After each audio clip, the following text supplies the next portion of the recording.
You are Locked On Astros Postcast, part of Locked On Sports Houston on the Locked On Podcast Network. Your team every day.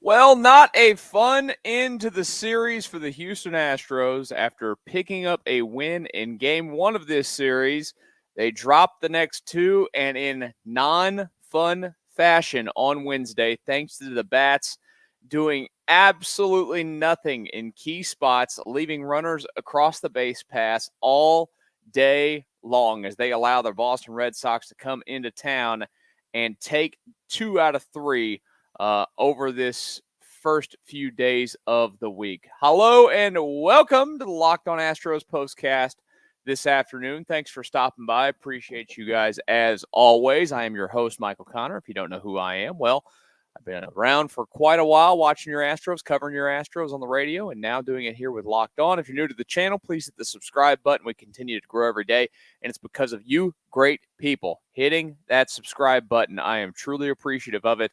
Usually, of late, we've had good things to talk about with this baseball team, but unfortunately today, we do not have a good thing to talk about. I mean, I shouldn't say we don't have a good thing to talk about. We will talk about Justin Verlander in a bit because overall, good day for him, right? To return like he did. Today's episode of the Locked On Astros Postcast is brought to you by PrizePicks, the easiest and most exciting way to play daily fantasy sports. Go to prizepicks.com/LockedOnMLB and use code all lowercase LockedOnMLB for a first deposit match up to $100. So, let's talk about the bat. Where'd the bats go?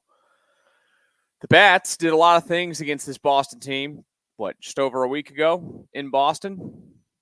That was the 9th through the 11th. Now, things can change in a period of time like that. Maybe the Astros, after going on a high, are going to, hit a little bit of a low for a second. You can't really hit much of a low at this moment, given the schedule that's coming up. We will talk the Baltimore Orioles series, which starts tomorrow, 4-game set this weekend in Baltimore, here in just a bit. But maybe they're going to level out to an extent. I don't think necessarily that. Baltimore, by the way, is coming off of a loss today in New York in dramatic fashion. So both teams tomorrow will be looking for a win in that one. But the bats just simply did not do their jobs. I mean, they had multiple opportunities to drive in runs today. The biggest situation there at the end of the baseball game, having the bases loaded, in that 8th inning, and, whether it's the Bregman pop-out or the Jordan strikeout, really the Bregman pop-out bothers you more than anything else. You can't get overly mad. I shouldn't say that. You can be mad about the situation. Bregman provided your only run of the day. He had the home run to lead off the baseball game, which is good to see. But 0 for 7 with runners in scoring position, that's atrocious.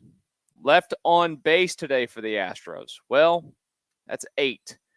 They out-hit the Red Sox 8-7. Now, Boston's hits, of course, they had a lot of, 1, 2, 3, 4 of their hits went for extra bases, 3 doubles, and a home run there. They added the insurance there from Hamilton late with the home run.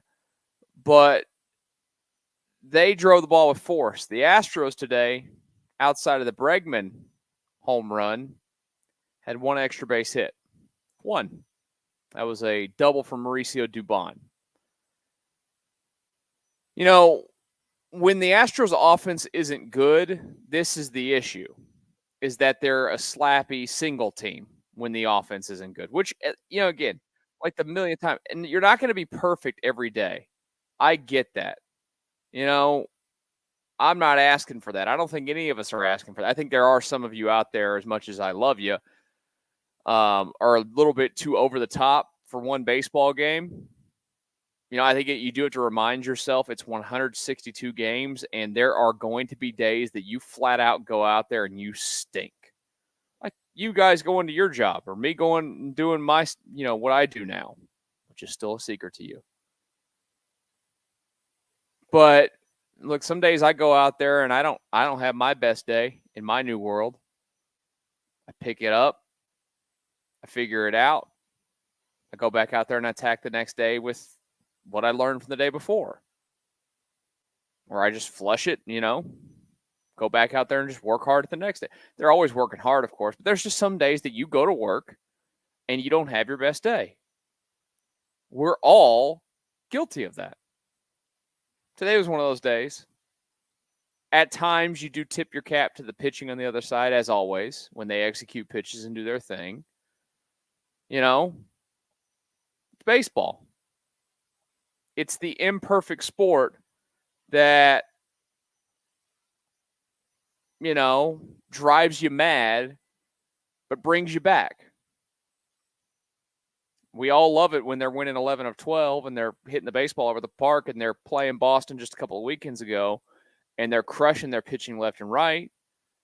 And that's really the difference. We've seen it. If you play that Boston team, which they still went 4-2 against this season, that's a good record against a team that has a winning record in the mix for a wild card in the American League.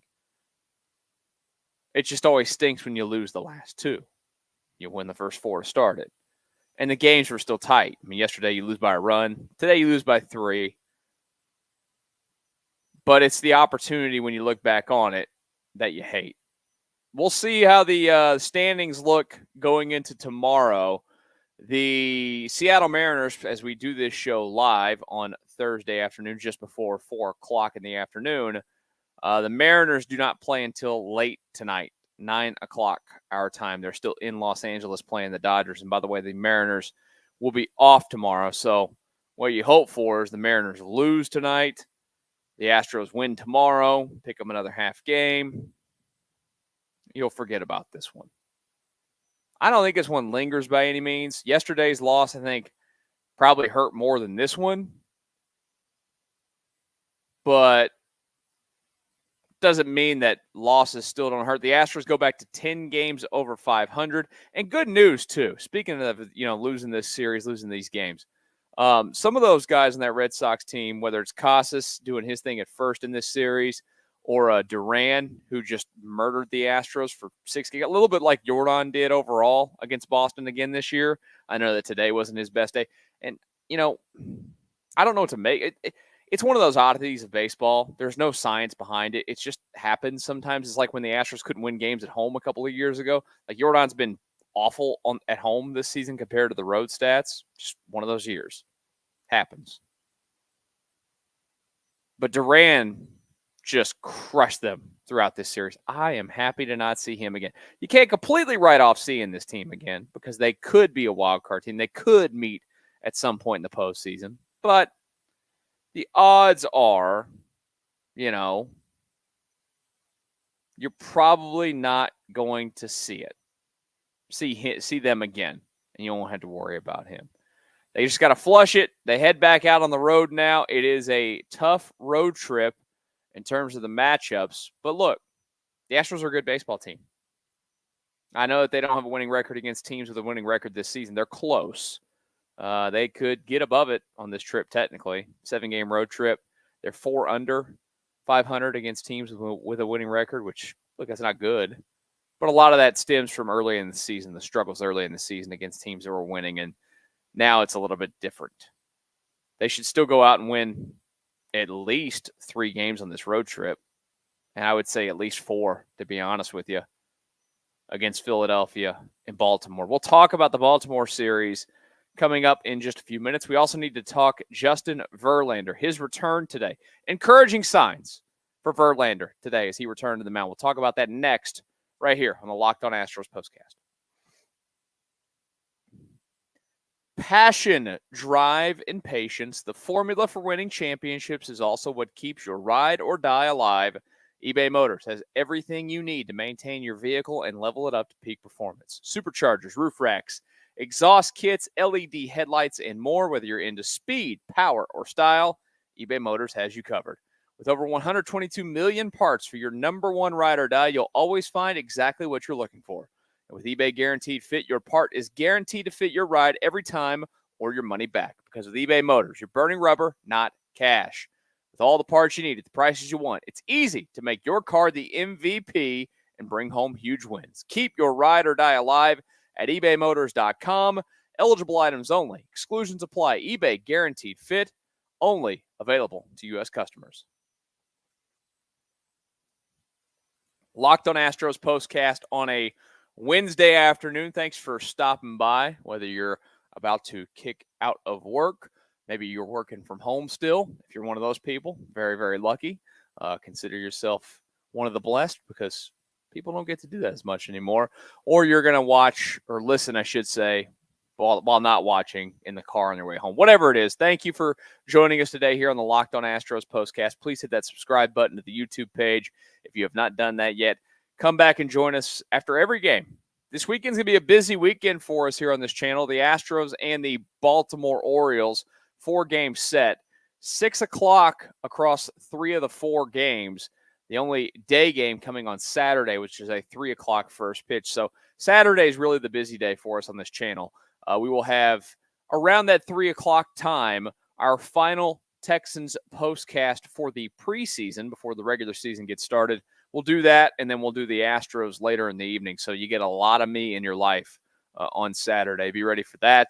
And like I mentioned, it's not just Astros on this channel. It's Rockets. It's those Texans. It's the Cougs. It's a good time to be a Houston sports fan, and I hope that you guys will join me for the ride for the rest of what 2024 has for us, and, of course, going into 2025. Trust me, I've already mapped out the Astros schedule for next season in my head, mentally going over some things logistically with my wife and everything because, you always got to plan ahead. I'm a big planner.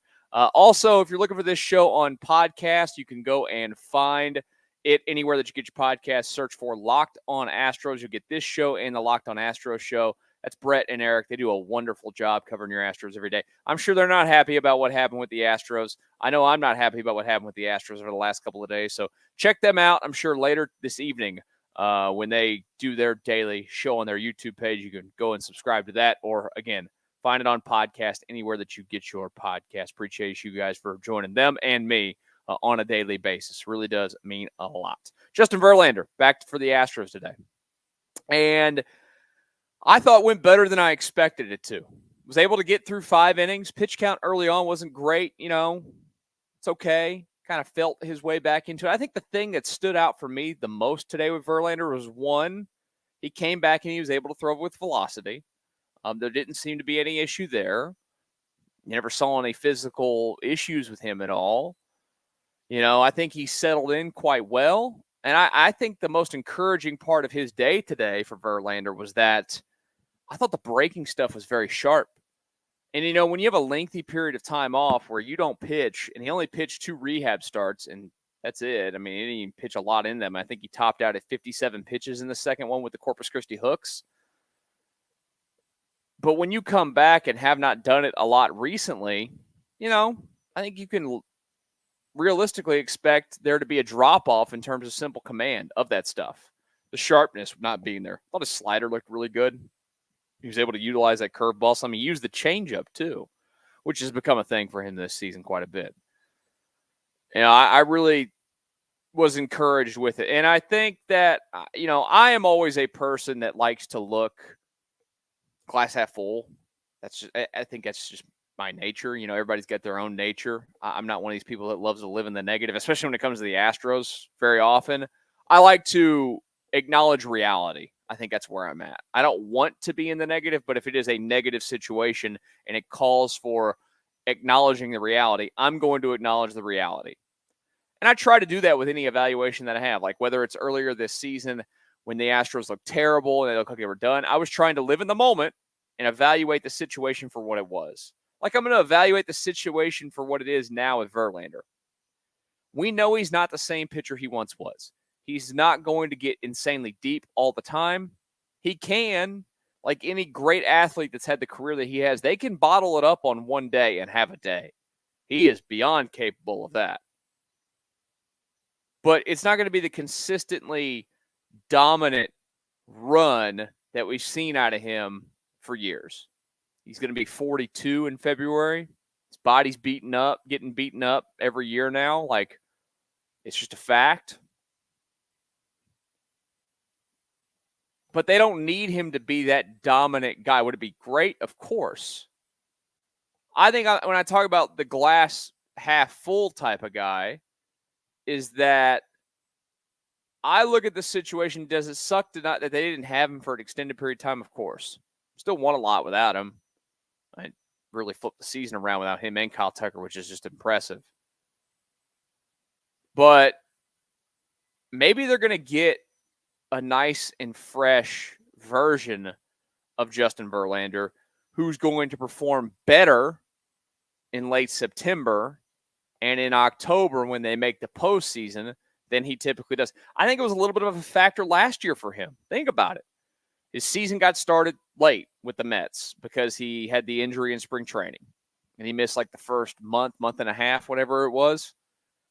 Came back, kind of worked through it, got back to the Astros, started to pitch a lot better, and then he had a good postseason.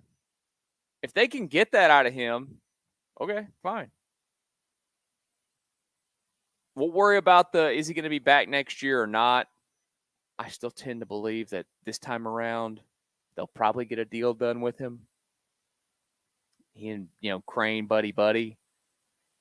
And he's not getting $43 million on the open market again. I think he's going to be a $20 million a year pitcher at max. He's at the stage. You go look at the contracts that Charlie Morton signed with the Braves the last few years. I think he's one of those kind of guys. Which that on the market, that's normal pay basically for a top three of your rotation starter. Because he's still top three. I think he's realistically you'd like him to be your third starter.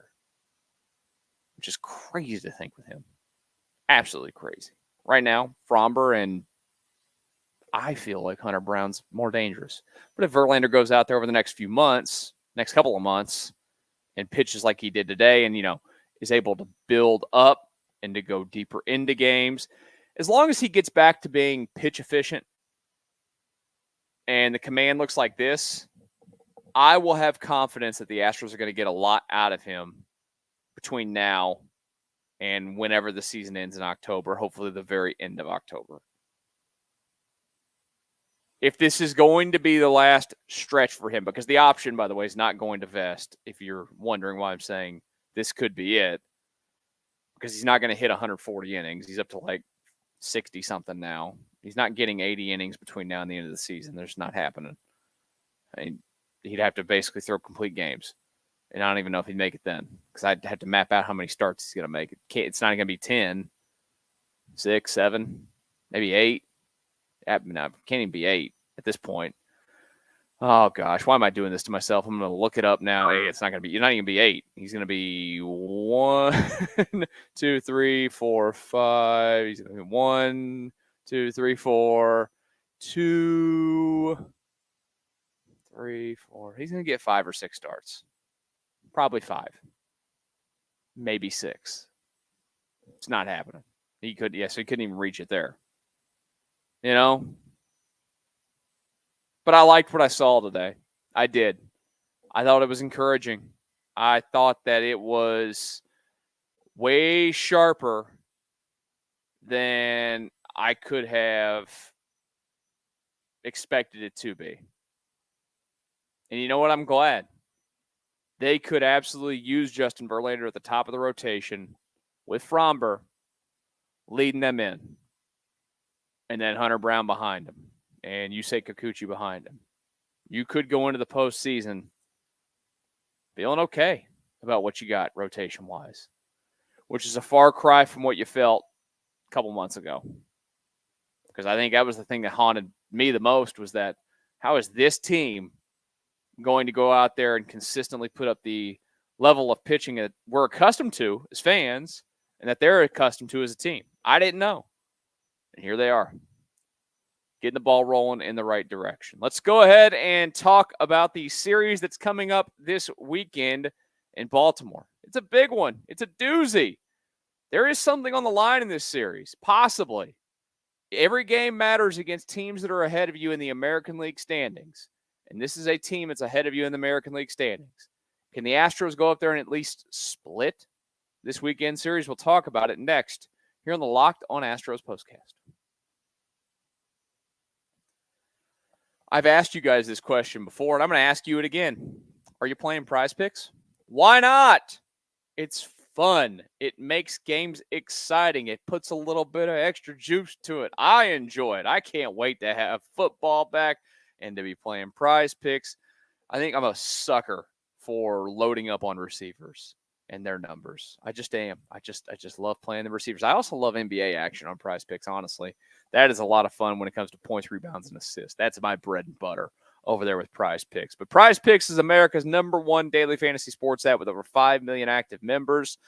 PrizePicks is the easiest and most exciting way to play daily fantasy sports. Unlike other apps on PrizePicks, it's just you against the numbers. You can now win up to 100 times your money on PrizePicks with as little as 4 correct picks. You can turn $10 into $1,000. Sign up today and get $50 instantly when you play $5. You don't even need to win to receive the $50 bonus. It's guaranteed. Download the PrizePicks app today and use code LOCKEDONMLB for a first deposit match up to $100. That's code LOCKEDONMLB on PrizePicks for a deposit match up to $100. PrizePicks. Run your game. Locked On Astros Postcast continues here on the Locked On Sports Houston page. Thank you for joining us today. If you are, again, new to this channel, don't be a stranger. Come back tomorrow. We'll do this again tomorrow night. Astros and Orioles at, is this still Camden Yards? I don't even know what the name of the place is up there. If they succumb to the having a sponsor for it. Yeah, Oriole Park at Camden Yards. It's on my list. It's one of the ballparks that I have not been to that I absolutely want to go to. I want to go see where Jordan hit that ball out there into the street. I want to see all of it. It looks like an awesome place, and I think they say the barbecue or something over there is pretty good by the ballpark too, whatever it is. It's on my, like I said, it's on my list. I would absolutely go and check it out. That one and PNC, two of the ballparks that I have not been to. On my list. Again, I think the Astros go to Pittsburgh next year. It's my new world. I might be able to get out there for that. Maybe make it tough for doing some of these shows, which I am going to go ahead and give you guys way ahead of time warning. It's a weird one to do this on, but coming up in, what is it, November? When the Texans play the Cowboys in Arlington, there will not be a postcast with me on that one. We're going to try and get somebody to do it that night, but I have actually been given tickets to the game that night up there, and I am very much looking forward to going up there and wearing a lot of red. Like I always look forward to going places if I can, which I've never done. Honestly, it's just the craziest thing. I've gone on the road all the time to watch the Astros in the postseason, and I never get to wear Astros gear because, you're neutral, you're media. You can't stand out. You can't wear those things. So maybe for the first time ever, I can go on the road and do that. That'd be pretty cool. I would enjoy that. What I would enjoy is the Astros going to Baltimore and getting some wins this weekend. Tough series, playing the Orioles, who are one of the American League's best teams, 74-54. Astros played well against them earlier this season. Good news is Baltimore's coming in not so hot. Over their last 10, they're 4-6.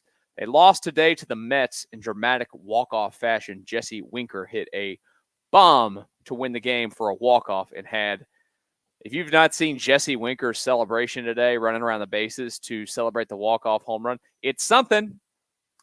I'm going to guess that the next time the Orioles and the Mets see each other, Jesse Winker, if he's still on the Mets or whenever he plays the Orioles again, is probably going to wear one because it was a bit over the top. I'm not going to lie to you.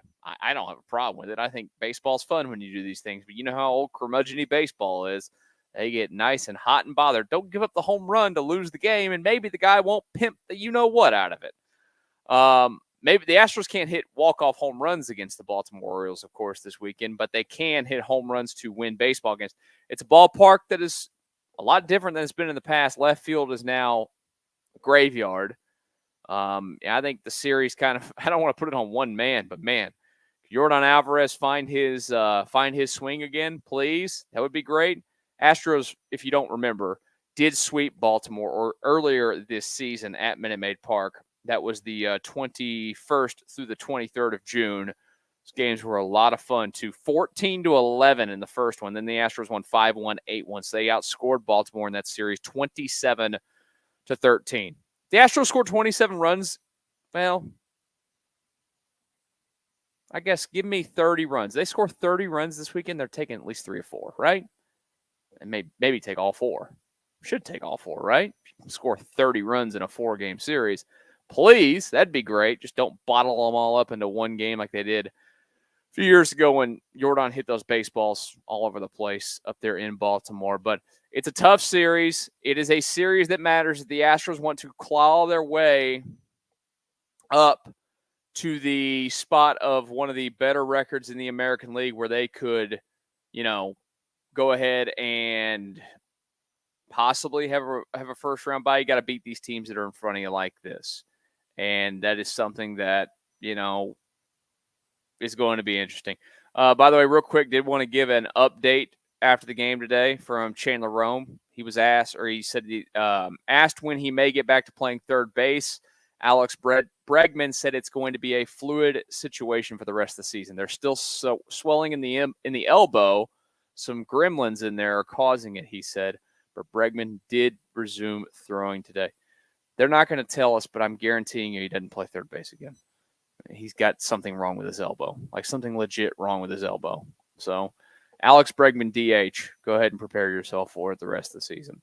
It's going to be interesting to see if that is a significant injury.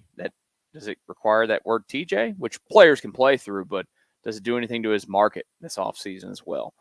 Just something to watch with that. But this series against Baltimore, Astros don't have starting pitchers posted to this point. Corbin Burns is going to go for the Baltimore Orioles tomorrow. Astros did well against him last time, actually. On Friday, they're going to go with Cade Povich is Baltimore. Saturday, it'll be Albert Suarez. And then on Sunday, it is TBD versus TBD. Sunday, by the way, is Sunday Night Baseball. So we will have a evening edition of this show on Sunday, unlike our normal versions where, Sundays it's the middle of the afternoon. 6:08 tomorrow, 6:05 on Friday, which is that? No, that's not. Okay. I thought for a second it was an Apple TV game, but it doesn't look like it is. Saturday, 3:05 first pitch, and then again Sunday, 6:10. That one is on ESPN. But we'll see what happens. Not the best of days today for the Astros, losing to the Boston Red Sox, dropping the series. It happens, though. I hope you guys have a great rest of your Wednesday afternoon and evening and night. We will talk again tomorrow night after Astros and Orioles right here on the Locked On Astros Postcast.